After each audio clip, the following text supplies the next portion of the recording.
E você já parou pra pensar por que a Sony faz tantos filmes do universo do Aranha? Vem comigo que no vídeo eu vou tentar explicar por que isso acontece.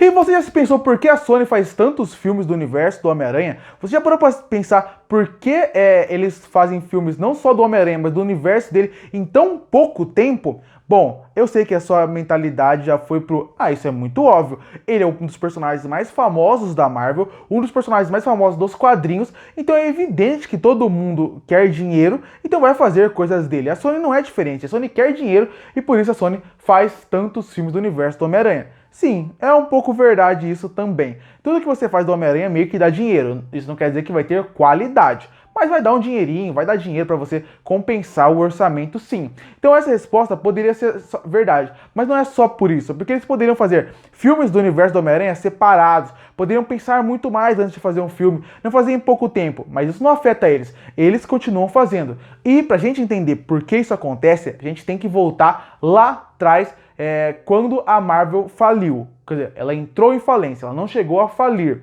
que é quando você entra em várias coisas de leis, que eu não vou falar muito bem aqui como funciona, porque eu já fiz um vídeo inteiro falando sobre a falência da Marvel, que eu vou deixar aqui no fim do vídeo para você assistir. Mas o que tem que saber é, a Marvel entrou em falência e ela precisou vender os seus principais heróis para outros estúdios para poder sobreviver. Então ela vendeu os direitos de imagem desses heróis para fazer filmes. E vários heróis foram para vários lugares e a Sony foi a que comprou os direitos do Homem-Aranha. E aí você deve estar pensando, mas o que isso tem de diferente com os outros personagens? A grande diferença é que o contrato do Homem-Aranha foi diferente do que fizeram com os outros personagens. Na verdade, cada personagem meio que foi para um estúdio, então contratos foram feitos de formas diferentes. O do Homem-Aranha funcionava assim. Já que ele era o personagem mais querido da Marvel e o valor que eles compraram foi alto, a Marvel colocou uma cláusula dentro desse contrato que era o seguinte: se não tiver um filme do Homem-Aranha de 3 em 3 anos do Homem-Aranha ou do universo do Homem-Aranha de 3 em 3 anos, ele automaticamente volta para a Marvel. E a Sony assinou esse contrato e aceitou. Então, é por causa disso que o filme do Homem-Aranha, tem tanto filme do universo do Homem-Aranha em pouco tempo. E agora eu vou provar como isso acontece colocando o pôster do filme e a data dele aqui embaixo. Só teve uma vez que isso aconteceu e foi numa vez onde eles quase perderam o direito do Homem-Aranha. Tiveram que repensar todo o contrato. Porque primeiro lançou o Homem-Aranha 1. E ele foi um filme considerado que deu bastante sucesso. É um dos grandes filmes, é o primeiro, muitos consideram que esse, junto com o primeiro X-Men, é o filme que deu o pontapé para os filmes de super-herói acontecerem no começo dos anos 2000. Muitos adoram esse filme e ele fez um grande sucesso de crítica e bilheteria e tem até algumas cenas clássicas, já consideradas clássicas do cinema ali, como por exemplo, o beijo de ponta cabeça. Depois disso veio o Homem-Aranha 2, pouco tempo depois, até como eu falei, deixando a data aqui embaixo para vocês verem o tempo. Que foi um filme que fez mais sucesso ainda, deu mais dinheiro ainda. As pessoas adoraram o segundo Homem-Aranha. Até hoje você ouve muitas pessoas falando que o Homem-Aranha 2 do Tobey Maguire é um dos melhores filmes que eles já viram em questão de super-herói. Se a pessoa não fala isso, a pessoa fala que tá entre o top 5. É um filme muito querido, muito adorado pelo Dr. Octopus, pelo Tobey Maguire, por tudo que envolve esse filme. O filme foi um extremo sucesso de crítica e bilheteria. Mas aí veio o Homem-Aranha 3. O Homem-Aranha 3, ele é um filme que na época, hoje se comparar com todos os filmes que já saíram do universo do Homem-Aranha, ele obviamente não tá nem de perto de ser o pior. Mas na época ele foi considerado um dos piores filmes ali da trilogia, fazendo com que a bilheteria não fosse bem, mas as críticas fossem muito negativas pro filme. E com isso, rolou um outro problema que o planejamento deles era fazer um quarto filme, onde o vilão seria o Abutre e todos voltariam. Mas as críticas foram negativas, as coisas já não estavam andando muito bem, e aí o Tobey Maguire, a Kristen Dunst, entre todos os outros, resolveram sair do projeto. Dessa forma, o filme foi engavetado. E aí é que entra o maior momento onde não teve filme do Aranha, que é entre o Homem-Aranha 3 e o Espetacular Homem-Aranha. Ficaram 5 anos sem ter um filme do Aranha. A Sony teve que refazer o contrato e a sorte da Sony é que o Espetacular Homem-Aranha foi adiado algumas vezes, porque senão iria dar essa data de 3 anos praticamente.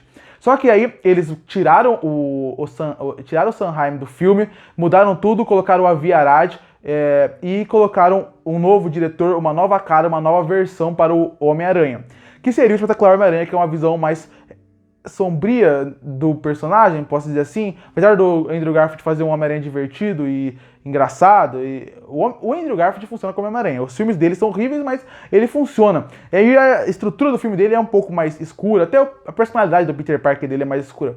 E aí fizeram o Espetacular Homem-Aranha 1, que não foi tão bem assim, nem de crítica nem de bilheteria. Você até vê que a crítica ficou meio dividida, mas a bilheteria não foi tão incrível como eles esperavam. E o mesmo se repetiu alguns anos depois, como eu falei, pouco tempo depois, com o Espetacular Homem-Aranha 2, onde o filme não foi bem. Tanto que a ideia era ter mais filmes, mas o filme foi tão mal de crítica e não teve a bilheteria que eles esperavam, que o filme fechou. Falaram que não vai ter mais continuação a partir daí. O que aconteceu? A Marvel, nesse período todo desses Homem-Aranhas que foram saindo, ela foi surgindo, ela foi crescendo e ela foi sendo a Marvel que ela é hoje. Um dos grandes estúdios que vários estúdios querem copiar. A fórmula Marvel, a jeito de se fazer filme. E nesse período a Sony estava com grandes problemas em mão, porque eles precisavam fazer mais filme do Homem-Aranha, mas o Espetacular Homem-Aranha tinha sido um fracasso. E dessa forma, eles queriam, a Marvel percebeu que chegou a hora de trazer o seu principal personagem para dentro da sua casa. Mas como fazer isso? Negociar um contrato com a Sony. E a Marvel também teve sorte, porque a Sony estava vivendo uma grande crise lá dentro. Tinha acabado de vazar e-mails da Sony e que revelava várias coisas, vários e-mails que mostravam como eles não estavam felizes com vários projetos. Tem até o famoso e-mail onde uma pessoa manda para outra dos produtores, lá dos chefões da Sony, que fala assim: não sei porque a gente continua dando dinheiro pro Adam Sandler fazer esses filmes horríveis dele. Tem um e-mail desse, tem e-mail falando sobre outros filmes da Sony, e foi uma grande alvoroço. Nesse momento de crise, a Marvel veio e propôs um contrato com a Sony, que era fazer uma parceria. Eles não iriam pegar o Homem-Aranha para sempre para eles, mas ao mesmo tempo, eles conseguiriam pegar o personagem e usar para os seus filmes. E dessa forma a Sony aceitou, porque com essa parceria, o Homem-Aranha estaria em tela e eles não perderiam essa ideia do contrato de 3 em 3 anos. Então, eles resolveram que iriam assinar isso. Só uma coisa que vale se destacar antes de falar do Homem-Aranha entrando na Marvel. Só pra você ter uma noção de como eles estavam desesperados para fazer qualquer coisa do Aranha para não perder o contrato, é que depois do Espetacular Homem-Aranha 2, que depois saiu os e-mails, tinha e-mails de filmes que eles queriam fazer. E tinha filme da Gata Negra, e tinha filme da Silver Sable, tinha filme da Tia May. Eles queriam fazer um filme da Tia May. Pra você ter uma noção de como eles estavam desesperados e estavam querendo atirar para qualquer lado, simplesmente para ter um filme do universo do Aranha para eles não perderem o contrato. Porque esse é o negócio do contrato. O filme não precisava exatamente ter o Homem-Aranha. Desde que se passasse no universo do Homem-Aranha, ele poderia... Se fizesse um filme do JJ Jameson, já renovaria o contrato. Então, depois de tudo isso, vazou os e-mails, a Marvel fez esse contrato, e aí o Tom Holland entra na jogada e ele faz o Homem-Aranha em Vingadores, em Capitão América Guerra Civil, renovando o contrato da Marvel com eles. Só que eles não podiam ficar só nisso. Então, depois disso, lançou o primeiro filme do Homem-Aranha do Tom Holland, que seria o filme... que seria o primeiro filme que o vilão é o Abutre e tal. Depois disso, depois disso, lançou o primeiro filme do Venom, que renovou mais uma vez o contrato por causa que é do universo do Aranha. Aí lançou o Guerra Infinita e um ano depois lançou o Endgame, o Vingadores Ultimato. Aí depois disso ainda teve o Venom 2, o Homem-Aranha, o Venom 2 que é da Sony, e muita gente até não sabe, mas o Homem-Aranha 3 que veio depois do Venom 2 também é considerado da Sony.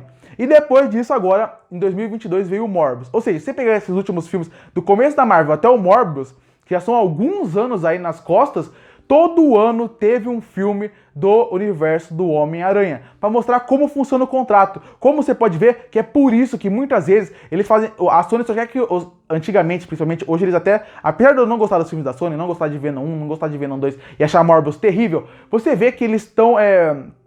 pelo menos indo para um caminho, né? Provavelmente vai ter um filme do Sexteto Sinistro futuramente, entre outros personagens que podem entrar nesse universo. Então, é por isso que às vezes se você vê um filme do Homem-Aranha, principalmente mais antigamente, fala assim: nossa, isso aqui foi muito apressado, isso aqui parece que não foi muito bem pensado. Era esse desespero da Sony de lançar qualquer coisa no cinema para poder ter os direitos renovados. E eu esqueci de um filme, o melhor filme do Homem-Aranha de todos eu esqueci, que também da Sony, que é Aranha Verso. Aranha Verso também é considerado um filme do Homem-Aranha. E vai ter o 2 ainda esse ano, mais uma vez mostrando como muita coisa do universo do Aranha tá saindo. O Espetacular Homem-Aranha que lançou foi um grande sucesso, ganhou o Oscar de melhor animação com forma justa, é um filme fantástico. Espero muito do 2 que vai lançar esse ano e que são mais coisas para provar que tudo que possível do Homem-Aranha eles vão lançar para renovar o contrato. Então é por isso que existe tanto filme do Homem-Aranha, do universo do Homem-Aranha, que sai em tão pouco tempo. Curte para fortalecer o canal, se inscreve para não perder os próximos vídeos. E aí, qual é o seu filme preferido do Homem-Aranha? Comenta aqui embaixo. E eu volto no próximo vídeo.